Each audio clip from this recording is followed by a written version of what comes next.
These pretended negotiations of the Duke of Otranto Fouché were nothing more than the mission of Monsieur Vernet to Prince Metternich, of which the Duke of Vicenza had informed the Emperor in the beginning of April. At that period, a secret agent of Prince Metternich was circumvented in Paris by the secret police of the Tuileries. He was led to believe that he was in communication with an intermediate person who possessed the entire confidence of Fouché. He revealed all he knew, delivered the letter of which he was the bearer, and set out again on his return, bearing a counterfeit autograph reply from the Duke of Otranto, in which Basel was proposed as the place of rendezvous and negotiation in order, as it was said, to be beyond the reach of the Emperor's secret police. By this means, the Emperor would have been able to personally give effect to the overture of the Austrian minister, if it was sincere, and to defeat the intrigue if, as he feared, Metternich was influenced by a hostile purpose. This, perhaps, is the proper place to say that whilst Napoleon was in exile in Elba, Austria entered into correspondence on the eventuality of a revolution in France, and authorized General Kohler, who twice went secretly to Portoferrajo, to sign a draft agreement with General Bertrand, in order to guard against the prejudices which might have been created against her by her conduct in 1814, when the Emperor of Fontainebleau offered to abdicate in favor of the King of Rome, and she refused the offer. Austria acted on that occasion according to her usual policy. She played a double game. Let us, however, record a fact at the moment in which the Emperor, in compliance with the wishes expressed by his ministers and the counsel given by men whom he had been accustomed to regard as old friends, was about to sign his second abdication, a man whom he had long considered his enemy, Carnot, urged him even to importunity to listen to the voice of the people, and not by his abdication to deliver up revolutionary France to the vengeance of the emigration. He said that his former experience had taught him that in this time of national crisis there is no hope for safety but by the aid of strong and terrible dictatorship. In the midst of this tumult of regrets and hopes, two inexplicable thefts occupied the attention of the Élysée Bourbon for a moment. A case containing some valuable snuff boxes, adorned with portraits set in diamonds, which had just been sent by the High Chamberlain, was placed by General Bertrand on a chimney piece of his chamber. During a few moments in which he approached the window with the messenger of Monsieur de Montesquieu, only a single person entered the room, but when General Bertrand recollected the case, he went to look for it.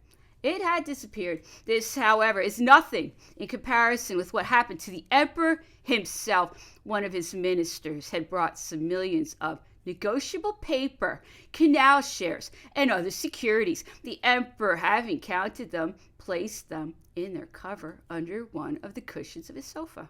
The minister was followed by a man whom the Emperor had been accustomed to receive in his cabinet ever since the campaign in Italy. His rank and the high functions which he discharged placed him beyond the reach of accusation. No other person entered the cabinet between that and the time in which the Emperor proceeded to take up his papers in order to place them in safety in his bureau.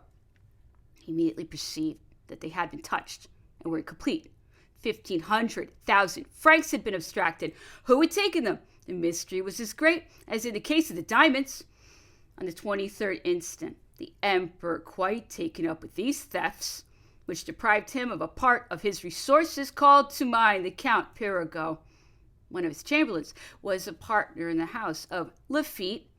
He sent for him and commissioned him to ask the head of the house whether he could, in his character of banker, open an account with him of from 4 to 5 millions, which sum he would transfer to him in gold or in gold securities.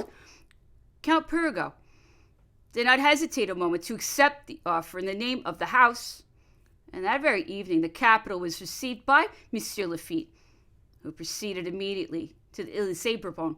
The interview was curious.